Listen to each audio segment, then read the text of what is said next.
Bring you Mr. Kenna. Mr. Kenna, a city solicitor, Bradford Council.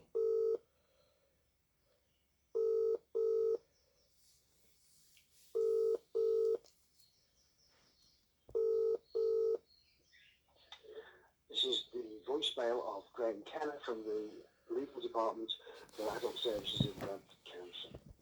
Please leave a message and I will get back to you. After you've finished your message, just hang up. Or to hear more options, please press 1. Oh yes, good afternoon, Mr. Kenna. It's Mr. Hussain here, once again leaving yourself a daily voice message, asking you to engage with me to let me know what's happening with my brother, whom you have kidnapped over 71 days now. It's been 71 days since the 8th of August that you have come with the police and kidnapped my brother and are holding him at hostage and at ransom under unlawful detention. You know this as a solicitor that you cannot just simply abduct people, and I'm going to continue to leave messages until you come and engage with me to let me know where my brother is. Obviously, me and my sister are worried sick about him, and no doubt he himself is going to be. Any human would be trying to understand what's happened to him. That he needs to be given reassurances that his legal rights are being protected, and he needs to have access to his brother, who's representing him, namely myself. And obviously, he needs to be given certain mental reassurances. He's simply been taken one day and has no idea what his family, what his family's views are, what my views are, whom I'm a trusted member to act on his best interest and on his behalf. No doubt, which is something irksome to you, because obviously this conflicts with your criminal conviction against me, which was obviously quite clearly a conflict of interest by pursuing that criminal conviction. But you, the local authority, were enamored by the money that you saw, and you thought it was going to be an easy target, trying to close the ranks upon me and trying to buy off the judiciary in order to target us to get all the money. But the issue still remains that you have now taken my brother under unlawful means, and I have no idea what's happening now. You may say, well, Mr. Hussain, this, that, and the other, your brother is being, you're manipulating him, you're controlling him and stuff. Well, let me give you some evidence, which obviously I've publicized recently. As you're fully aware, on the 19th of February, 19th of February 2021, you, through the High Commission, had managed to get a court order to evict me from my own home, making me homeless. But I had anticipated your actions and taken my brother to be in Oldham with my sister. So he was in Oldham on the 19th.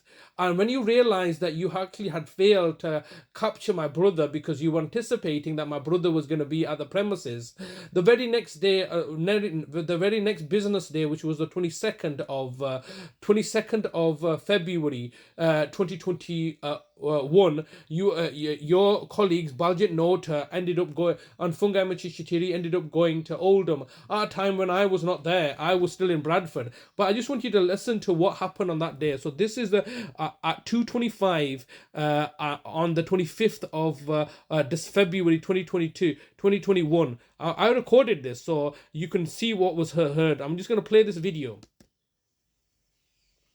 So this is Fungai Machishitiri and Baljit Nota knocking on the door.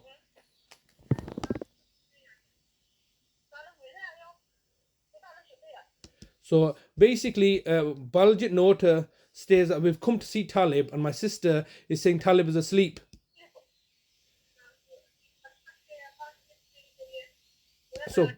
So Baljit Nota is saying, I just want to see him for 5 minutes. Is that okay? And my sister's saying, all right, you can see him for 5 minutes. So she's just going to get my brother now.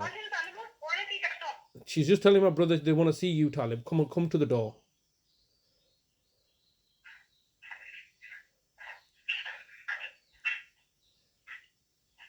So my brother's making his way to the door in Oldham. Up my sister.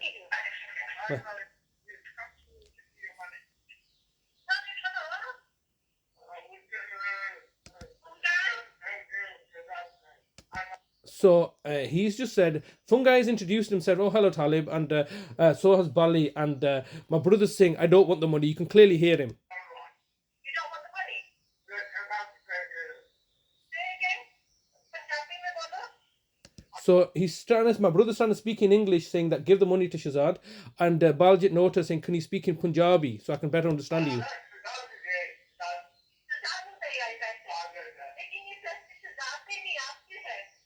So my brother's quite clearly saying in Punjabi that give the money to Shahzad, and Baljit Nota saying, well, it's not Shahzad's money, it's your money. She gives it, my brother saying, I don't want it. So it's clearly understood that my brother says, I don't want the money, give it to Shahzad. And then Baljit Nota is now moving on and saying, how is your health?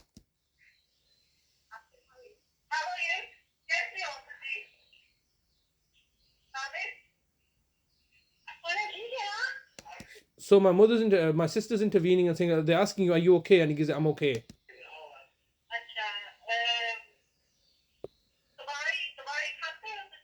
So now Baljit's asking, are you taking your medication? My sister's translating. Says yes.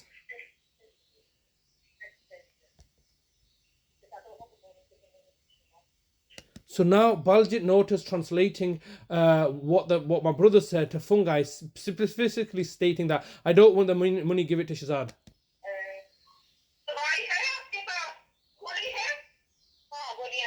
So Baljit's now asking, do you have the medication? And my sister's saying, yes, he's got the medication. Can we have a look at the medication? And my sister's saying, what are you on about? He's got medication. Why do you need to see it?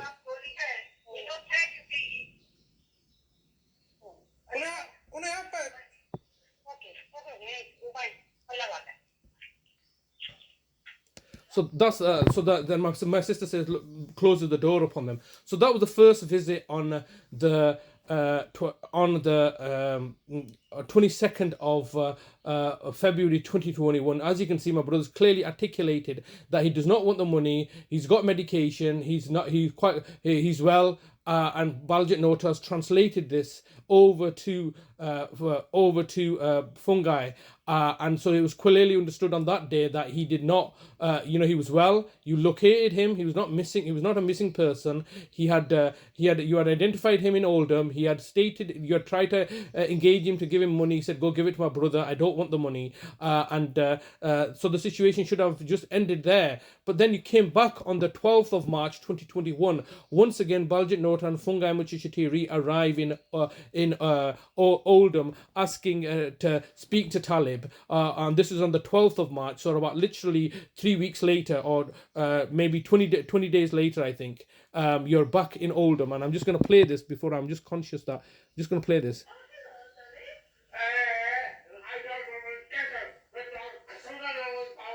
You're approaching the maximum allowed time for recording a message. If you wish to record further, please choose the append option from the menu. If you've finished recording, just hang up. If you don't carry on recording or hang up, your message will be deleted. To listen to your message, press 1. To re-record your message, press 2. To continue recording your message, please record the rest of your message after the tone. When you've finished recording, press the hash key. Okay. So let me just replay that again. Clearly, my brother on the 12th of March, my brother was very, very upset. Let me just see what he says again.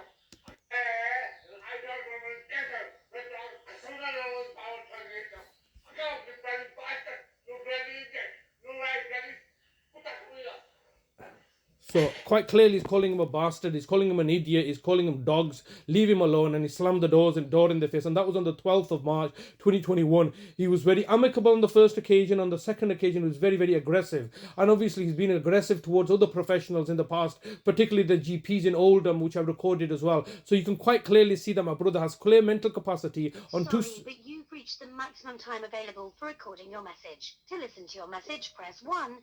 To re-record your message, press 2. If your message sent, goodbye.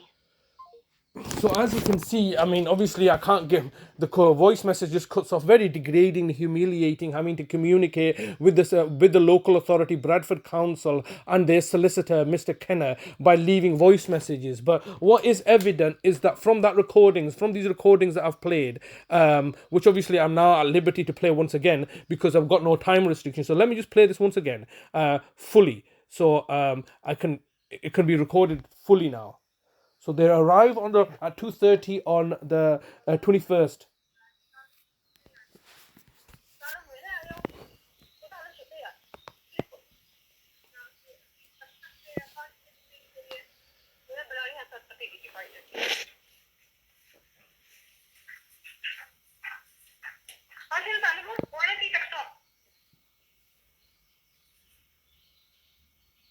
It's only a small video, it's 2 minutes and 22 seconds, so I'll play it all.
So that was on the 22nd of February. I'm not there. I'm in Bradford, and they arrive unannounced in Oldham trying to engage my brother. But let me just play the next video, which is on the Friday, the 12th of March, 2021, which I believe is 22, maybe 20 days later.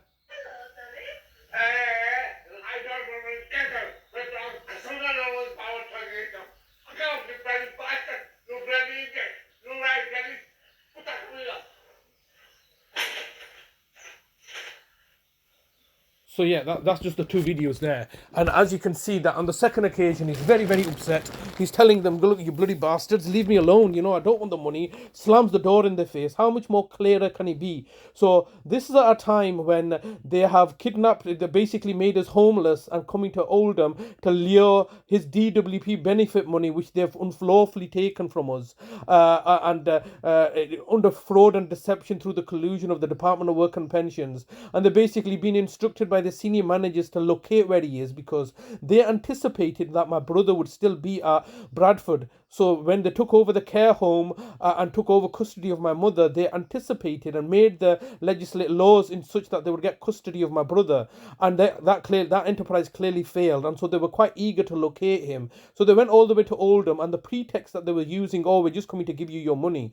And my brother was quite clearly articulating, saying, look, I don't want the money, all right? And they were saying, well, it's your money, it's not Shazad's money. And gives it, no, I want you to give it to Shazad. I want you to give my DWP benefit money to Shazad, and I don't want this money. And it's quite clearly you can hear that then she's translating to Fungi that look, he's saying he doesn't want the money to give it to Shazad. And then they start acting, they don't know what to do. They're asking, oh, how are you? He gives it, I'm fine. They give it, oh, are you taking your medication? And he gives it, yes. Then later on they're saying, oh, can we see the medication? And he's like, my sister's like, what are you on about? You don't ask inappropriate questions.